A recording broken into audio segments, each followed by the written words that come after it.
Assalamualaikum warahmatullahi wabarakatuh. Salam sejahtera untuk kita semua. Semoga kita selalu dalam lindungan Allah Subhanahu wa taala.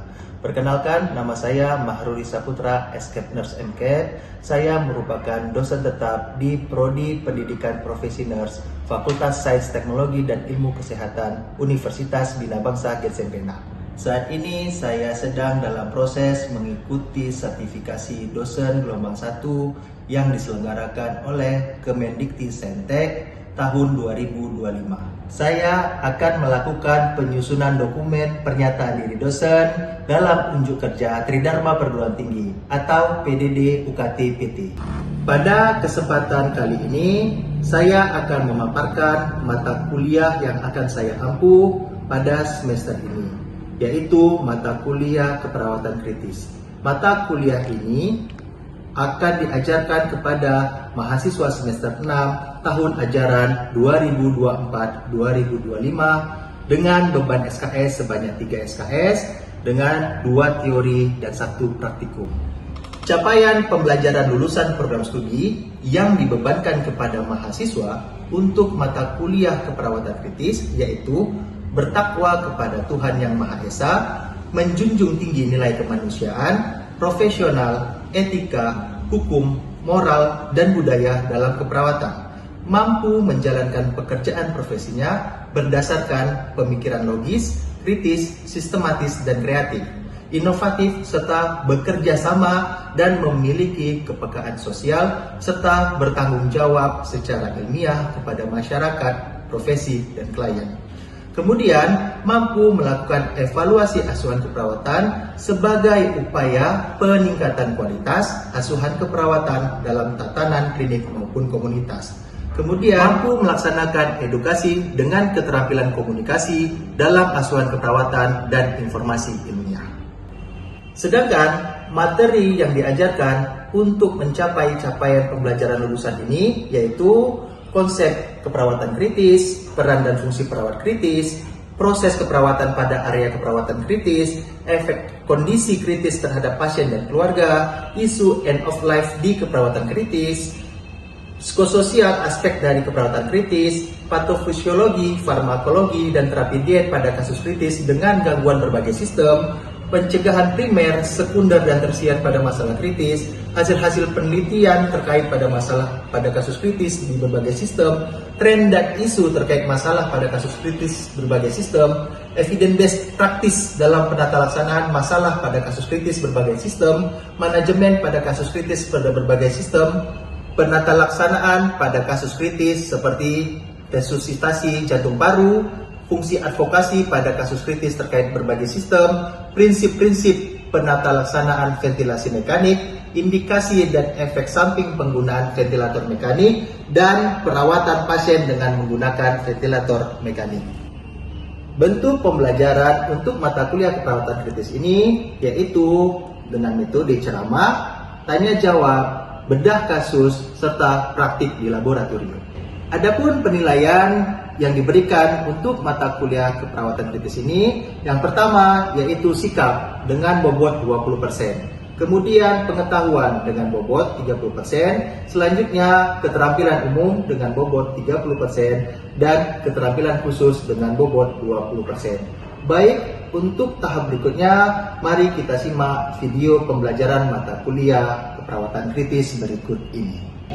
Baik, Assalamualaikum warahmatullahi wabarakatuh. Waalaikumsalam warahmatullahi wabarakatuh. Apa kabarnya hari ini? Alhamdulillah. Oke, baik, ini merupakan pertemuan kita yang selanjutnya dari pertemuan yang sebelumnya. Pertemuan yang lalu apa kita bahas? Tentang apa? Tentang serangan jantung. Pertemuan selanjutnya adalah serangan jantung. Dan hari ini kita bagaimana membahas tentang bagaimana kita memberikan bantuan hidup dasar pasien yang mengalami henti napas dan henti jantung. Materi ini merupakan bagian dari materi keperawatan kritis, ya, keperawatan kritis, di mana pasien-pasien yang mengalami kondisi-kondisi kritis ada risiko untuk mengalami penurunan kesadaran udah pasti, Kemudian ada kemungkinan dia henti napas dan henti. Nah, maka kita perlu memberikan asuhan perawatan di mana asuhan yang diberikan bantuan hidup. PHD adalah, bisa dilihat, usaha yang dilakukan untuk mempertahankan kehidupan, ya, pada saat pasien atau mengalami keadaan yang mengancam jiwa, dikenal dengan bantuan hidup bersama. Artinya BHD kita berikan pada pasien-pasien yang jiwanya terancam. Nah, salah satu indikator jiwanya terancam adalah henti nafas dan henti jantung. Oke, jadi siapapun bisa mengalaminya. Ya, baik itu orang tua, baik itu anak-anak, baik itu dewasa, baik itu lansia. Itu siapapun bisa mengalami henti nafas, henti jantung. Ya. Apa yang terjadi jika kita terlambat melakukan BHD, bantuan hidup dasar? Dia ada yang namanya golden time, ya, atau waktu emas. Ya, berapa waktu emasnya? 1 menit pertama. Ya, kalau 1 menit pertama kita bisa menolong pasien yang henti nafas jantung, maka peluang keberhasilan hidupnya yaitu 98 dari 100 orang. Artinya apa? Ada 98% bisa kita menolongnya atau bisa kita membantu dia untuk hidup. Kemudian 3 menit. Setelah 3 menit maksudnya. Ya, setelah 3 menit biasanya itu 3 sampai 6 menit. Ya, di situ dia 50-50. Kalau ada 100 korban, maka 50 bisa kita selamatkan atau 54%. Dan di atas 10 menit. Ya, atau kurang dari 10 menit. Kurang dari 10 menit itu dalam artian dia antara 7 sampai 10 menit. Itu biasanya cuma 1 yang bisa selamat dari 100. Jika di atas 100, apa yang terjadi? Ya, maka kemungkinan untuk hidup ke baik. Ini merupakan waktu-waktu kritis, ya, waktu-waktu kritis. Ya, biasanya terjadi penurunan fungsi kognitif. Ya. Kemudian setelah dia 10 menit dikatakan biological death atau mati biologis. Kenapa dibilang mati biologis? Batang otaknya sudah. Ya, jadi kita ini dianggap mati itu kalau batang otak mati. Tapi kalau tidak mati tidak. Belum dikatakan mati, tapi kita masih dikatakan mati biologis. Golden time itu yang bagus adalah 1 sampai 3 menit pertama. Ya, kenapa? Untuk selamatnya pasien itu lebih besar, peluang selamatnya lebih besar. Oke, apa yang dilakukan jika terjadi ini? Kalau menurut Kira, apa yang dilakukan pertama? Yang pertama danger Bapak. Misalnya Ya. kita harus memastikan keamanannya terlebih dahulu. Oke, itu yang pertama. Ya. Kalau kondisi seperti ini ya, kita temukan pasien-pasien yang tiba-tiba dia pingsan di depan kita, tidak sadarkan diri. Oke, terus selanjutnya, Aula. Setelah kita periksa sekitarnya Pak, setelah danger, terus kita periksa pernapasannya. Oke. Ada lagi yang mau bertanggapan? Saya kasih relawan nih, 1 orang. Ada? Ya, kasih. Setelah kita amankan pasien, Nah. kita dan lingkungan, Oke. maka kita bisa panggil dulu pasiennya. Oke, baik. Nah, semua yang kalian jelaskan tadi benar. Nah, tapi yang paling awal adalah panik. Oke, sebagai petugas kesehatan kita tidak boleh panik dalam menghadapi kondisi gawat. Kenapa? Kalau panik kita tidak bisa mengambil keputusan dengan baik. Kalau panik kita tidak tahu apa yang harus kita lakukan. Jadi ini jangan panik. Yang kedua baru tadi amati lokasi, aman atau tidak. Selanjutnya apa yang terjadi? pada si pasien. Nah, kalau kondisi klinis berarti di ICU ya. Ya, kita harus amati apa yang terjadi pada dia. Oke, kemudian berapa jumlah korban kalau ini terjadi di luar? Ya, kemudian apakah ada yang membantu? Tentukan hal utama yang mana korban panggil bantuan medis. Nah, ini tahapan-tahapannya. Yang penting kunci pertama adalah jangan. Nah, kemudian kita lakukan kompresi. Kompresinya itu apa? Kedalamannya itu 5 sampai 6 cm. Ya, dengan kecepatan 100 sampai 120 kali per menit. Ya. Nah, push fast but not too hard.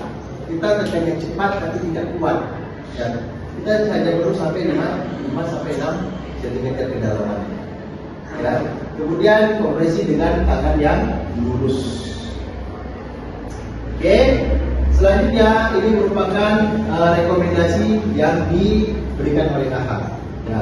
Pada dewasa dan remaja, kedalamannya itu 5 sampai 6 cm atau 2 sampai 2,4 inci. Ya, dengan rasionya itu 30 banding 2. Artinya apa? 30 kompresi banding 2. Mana kita membuka jalan nafas? Ya, terdiri atas 2 tahap. Ya, oke. Pak, kenapa harus sirkulasi duluan Pak daripada airway? Kan bisa bertanya seperti itu. Ya, kenapa seperti itu? Karena jika sudah kunci jantung, sudah pasti henti nafas. Makanya kita masuk ke C-nya langsung. Tapi kalau seandainya dia henti nafas, belum tentu dia henti jantung. Paham di sini ya? Makanya dia sirkulasi. Kalau yang lama itu dia masih pakai ABC. Pak, ABC tetap diterapkan, jadi bisa saja. Tergantung kondisi dari iya. Nah, bagaimana teknik yang kita membuka nafas? Namanya airway yang jalan nafas. Bagaimana tekniknya? Pertama, terdiri atas 2 tahap: membersihkan jalan nafas dan membuka jalan nafas. Bagaimana cara kita membersihkan jalan nafas? Kita pakai teknik finger swab. Jadi pakai jari kita masukkan ke dalam jalan nafas. Yang kedua, membuka jalan nafas. Yang pertama pakai head to chin atau dalam bahasa Indonesia sering kita sebut angkat dagu tekan dahi, ADD. Angkat dagu tekan dahi. Nah, kemudian yang kedua adalah teknik jaw thrust. Jaw thrust ini jika pasiennya dicurigai mengalami fraktur pada servikal atau trauma servikal. Kemudian selanjutnya penolong awam lebih direkomendasikan menggunakan manual imobilisasi dibandingkan dengan imobilisasi device. Artinya apa? Kalau dia penolongnya awam, lebih bagus kita suruh seperti ini. Ya, kita suruh dia pegang kepalanya. Ya, kalau dia ada resiko trauma servikal. Tapi kalau seandainya penolong terlatih itu boleh menggunakan device atau biasanya itu neck or bola.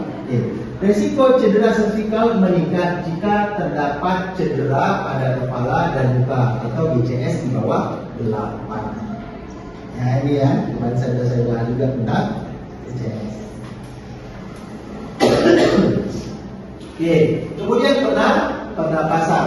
Nah, beri napas 2 kali dengan volume tidak. Ya, dengan teknik boleh mouth to mouth, boleh mouth to bearing device, boleh mouth to nose, boleh mouth to stomach, boleh menggunakan back pump mask atau back sebelumnya. Ya, tidak lebih dari 10 detik. Oke, langkah-langkahnya sama seperti apa yang kita belajar tadi. Oke, cuma ada tambahan. Ya, apalagi seperti kondisi COVID kemarin, maka APD-nya harus tambahannya di situ. Dan dalam pemberian ini, ya dalam pemberian ventilasi, ya itu kita bisa menggunakan BVM. Ya, kalau di rumah sakit. Nah, BVM itu udah pasti ada di rumah sakit. Ya, kalau masalah langkah-langkahnya tetap sama. Ya, langkah-langkah awal ya tetap kita lakukan aman menolong, aman lingkungan, aman dan ditolong, gitu kan, atau aman pasien. Kemudian responnya juga kita tetap cek, ya. Kemudian kita tetap panggil bantuan teman-teman untuk membantu proses MJB-nya. Kemudian sirkulasinya, jika dia henti napas di jantung, kalau seandainya dia hanya henti napas tidak henti jantung, maka kita akan langsung buka jalan napasnya. Ya, kemudian periksa ada tidak kesumbatan jalan napasnya. Ya, biasanya kita pakai pinjam swab, kalau di rumah sakit kita bisa pakai suction. Ya, itu tetap sama, langkah-langkahnya tetap sama. Oke, ada pertanyaan lagi? Ya, silakan. Bapak, kalau misalkan ada orang yang mengalami kecelakaan, terus dia mengalami henti jantung, tapi dia juga ada cedera patah tulang bagian dadanya, itu gimana Pak? Oke, baik. Pertanyaannya bagus. Ya. Seperti ini. Kalau seandainya dia fraktur, oke, tapi dia henti jantung, henti nafas, maka yang harus kita dahulukan adalah mengatasi henti jantung dan henti nafas. Maka tetap kita lakukan MJB. Nah, setelah nanti kondisinya teratasi, jantungnya kembali berdetak, nafasnya kembali bebas, jalan nafasnya bebas, dan pernapasannya kembali normal, maka setelah itu baru kita atasi fraktur. Ya, tetap kita lakukan MJB. Oke? Ada lagi pertanyaannya? Ada lagi? Ya, silakan Kira. Ini contohnya di luar lapangan Pak. Iya. Misalnya nih ada korban kebencanaan yang memang banyak korban yang membutuhkan pertolongan atau bantuan hidup dasar. Pada saat melakukan bantuan hidup dasar tersebut, pasti kan kita mengecek respon dari setiap korban. Ada pernyataan yang mengatakan bahwasanya pada saat kita menolong korban kebencanaan, jika dia tidak ada respon, kita tinggalkan saja dan melakukan bantuan kepada orang lain. Itu apakah betul Pak? Ya, Kalau itu. misalnya betul, apakah itu memenuhi etika? Oke. Itu kembali ke etika ya. Oke. Bagaimana sebagai seorang petugas kesehatan kita harus menerapkan etika keperawatan di perawatan ya. Ya, itu tadinya cuma baik. Oke. Ada yang namanya trias. Ya. Pernah dengar ya? Apa itu? Triase. Ya, artinya apa? Kita memberi tanda pada pasien terkait dengan kondisi pasien. Ya, tandanya tahu ya? Merah, kuning, hijau, hitam. Oke. Dalam posisi atau dalam kondisi bencana, kita harus mampu mentriase satu pasien itu tidak lebih dari 10 detik. Nah, ada tahapannya. Biasanya metode yang digunakan itu adalah metode STAR. Ya, jadi kita cek nafas, kita cek tadi. Jika tidak ada, maka langsung label hitam. Ya, ini kan kondisi bencana. Nah, bagaimana etikanya? Ya, kita harus lebih mementingkan atau lebih menolong orang yang punya harapan hidup lebih tinggi. Paham ya? Kita harus segera menolong bagi pasien-pasien atau korban-korban yang harapan hidupnya lebih tinggi. Makanya dia punya cara atau punya metode. Oke? Sampai sini ada pertanyaan lagi? Oke, saya rasa cukup ya. Oke, saya cukupkan materinya. Setelah ini kita langsung nanti praktik bagaimana cara melakukan MJB. Baik, kita setelah ini akan langsung ke laboratorium. Selanjutnya nanti kita akan lanjut dari laboratorium. Baik, saya tutup dengan Assalamualaikum warahmatullahi wabarakatuh. Waalaikumsalam warahmatullahi wabarakatuh. Baik, kita lanjutkan untuk materi PhD-nya. Ya, kita akan praktek bagaimana kita memberikan bantuan hidup dasar pada pasien-pasien yang mengalami henti napas dan henti jantung. Ya, ini setting kita adalah setting di dalam ruangan kritis dan ruang perawatan kritis. Baik, di sini kita menjelaskan dulu aplikasi yang kita gunakan ya untuk yang support terhadap manekin yang kita punya. Oke, di sini aplikasinya itu seperti tampak di layar HP. Ya, kita terkoneksi dengan HP. Dan ini menunjukkan kedalaman tekanan atau kompresi. Sementara ini menunjukkan kecepatan. Nanti begitu kita simulasi dia akan muncul ini kedalaman dan kecepatan. Jadi kalau di sini kedalamannya bagus, kecepatannya bagus, dia akan berwarna hijau, terutama di kecepatan. Ya, dia akan muncul di warna hijau. Oke, baik. Sekarang kita proses, kita lakukan tahapnya satu demi satu. Oke, kita buat soal kasusnya. Di mana di sebuah ruangan ICU didapatkan pasien mengalami henti napas dan henti jantung. Maka tindakan perawat apakah yang kita lakukan? Yang pertama, kita akan melakukan atau memberikan BHD. Oke, langkah-langkahnya sebagai berikut. Dalam setting ICU, kita kan bisa menggunakan dua penolong. Maka yang satu orang akan melakukan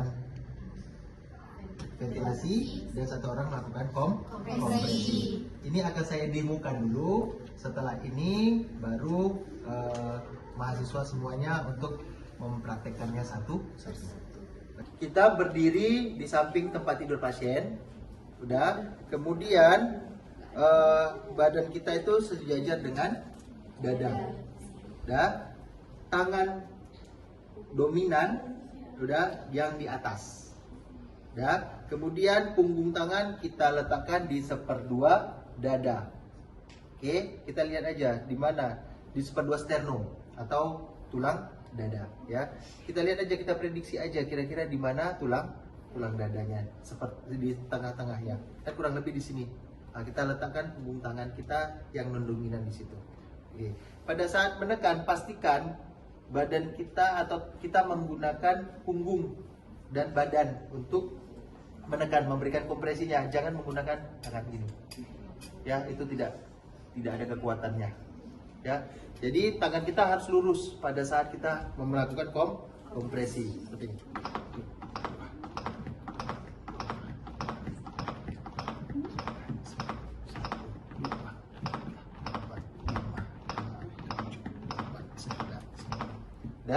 Seperti itu.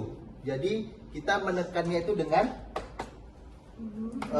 badan, ya, dengan badan dan tangan dan lengan lurus.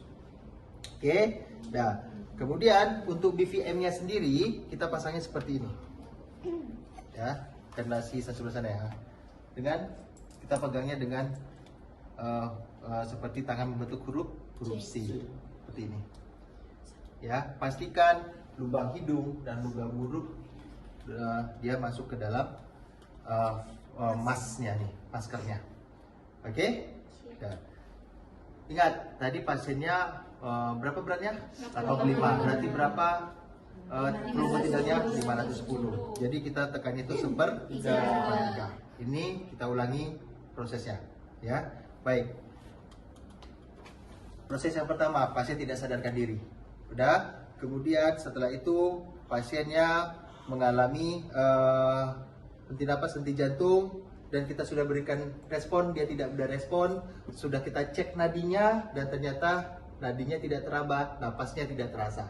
Maka kita lakukan RJP dengan dua penolong dengan kompresi 30:2. 30 kompresi, 2 ventilasi. Baik, kita laksanakan langsung ke kompresinya. Ya. Baik, silakan diletakkan BVM-nya. Ya, oke. 1, 2, 3, 4, 5, 6, 7, 8, 9, 10. Kita lakukan sampai 5 siklus.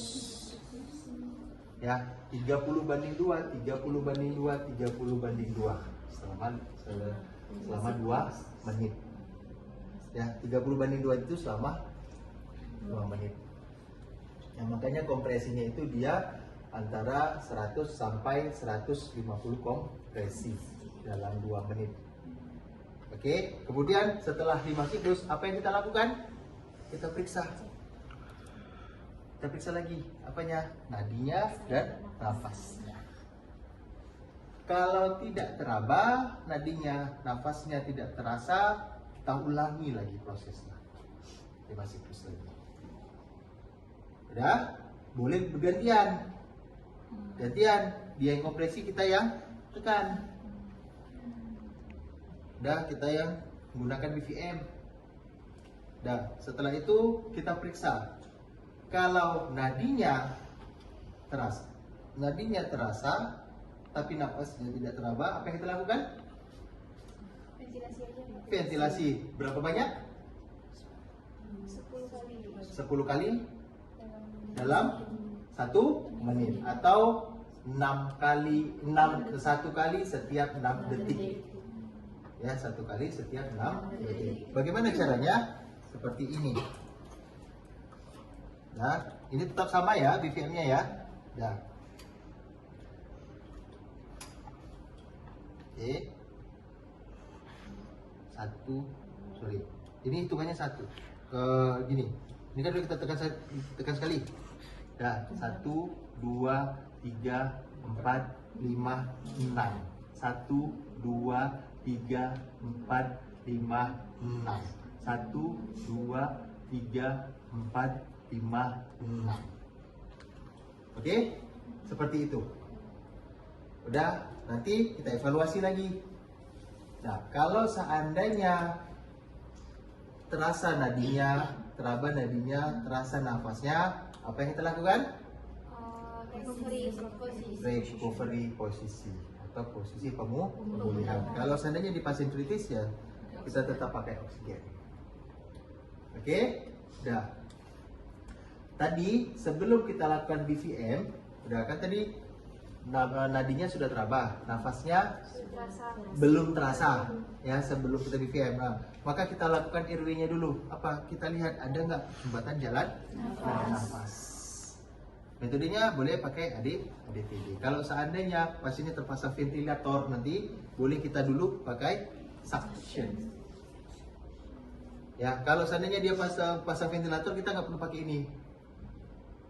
Ya, nah, kalaupun dia terpasang pakai ini, dia langsung nanti terhubung ke opanya, orofaringnya. Jadi biasanya kan pasien yang pasang ventilator, ya kan dia kan ada opa tuh, ada orofaring. Jadi dia nyambungnya ke sini. Jadi kita nggak perlu pakai ini. Ini maskernya ini nggak perlu. Ya, tapi dia langsung ke opanya, dia tersambung langsung ke opa. Ya, jadi nanti untuk untuk kondisi nafasnya itu nanti kelihatan di layar monitor. Oke. Lagi untuk RJP. Oke, kalau memang tidak ada lagi yang perlu kita bahas, balik ke pertemuan ini. Semoga ilmunya bermanfaat dan jangan lupa belajar. Oke, baik, saya akhiri dengan Assalamualaikum warahmatullahi wabarakatuh. Waalaikumsalam.